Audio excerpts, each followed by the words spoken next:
কখনো কম্প্রোমাইজ করবেন না। 1313 টাকা।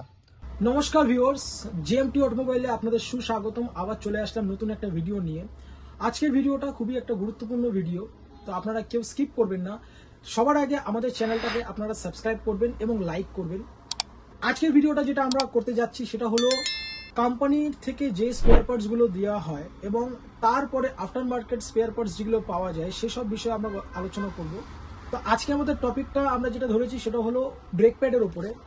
আমার হাতে আছে মিন্ডা ইউনো মিন্ডা ব্রেক প্যাড, আর এক হাতে আছে MGP Maruti Suzuki genuine parts. এই দুটো ব্রেক প্যাডের আজকে আমরা রিভিউ দেবো, কম্পারিজন দেখবো, দাম দেখবো, ডিউরেবিলিটি দেখবো। তো আপনারা কেউ ভিডিওটাকে স্কিপ করবেন না, চ্যানেলটাকে সাবস্ক্রাইব করুন, সাথে থাকুন।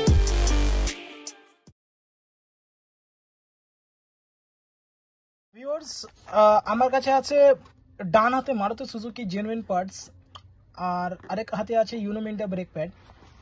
দুটোই হলো সুইফট থার্ড জেনারেশন 2015 সালের গাড়ি। প্রথমে আমি মারুতি সুজুকি জেনুইন পার্টসের পার্ট নাম্বারটা বলে দিই, 55810M55R01। আর একদিকে আমার মিন্ডার ব্রেক প্যাড হচ্ছে পার্ট নাম্বার BR1011। আপনারা দেখতেই পাচ্ছেন অরিজিনালে যে ব্রেক প্যাড আসছে তার এমআরপি হলো 2170 টাকা, আর আরেক হাতে যে ইউনো মিন্ডা আফটার মার্কেট তার এমআরপি হলো 1313 টাকা।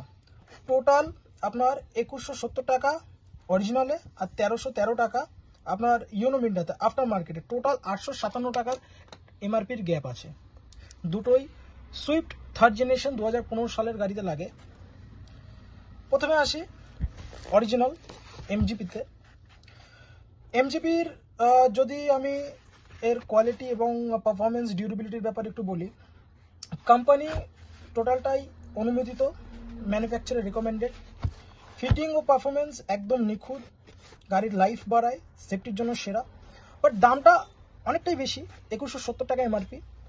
আরেক হাতে আমার আছে আফটার মার্কেট ইউনো মিন্ডা, যেটা after market brake pad easily available এবং ভেরি বাজেট ফ্রেন্ডলি। এবার কনক্লুশনে আসি। তাহলে শেষ কথা হলো, যদি আপনি গাড়ির সেফটি আর দীর্ঘস্থায়ী পারফরমেন্স চান তাহলে অলওয়েজ অরিজিনাল স্পেয়ার পার্ট সবসময় বেছে নিন। আর মিন্ডা ব্রেক প্যাড অথবা আফটার মার্কেট যেসব স্পেয়ার পার্টসগুলো হয়, আমি ব্রেক প্যাডের কথাই বলছি এখন, সেগুলো দেখেন বাজেট ফ্রেন্ডলি, ভালো অপশন। কিন্তু কোনটা আপনার জন্য সঠিক হবে সেটা নির্ভর করছে আপনার বাজেট এবং গাড়ির ব্যবহারের উপর, ঠিক আছে?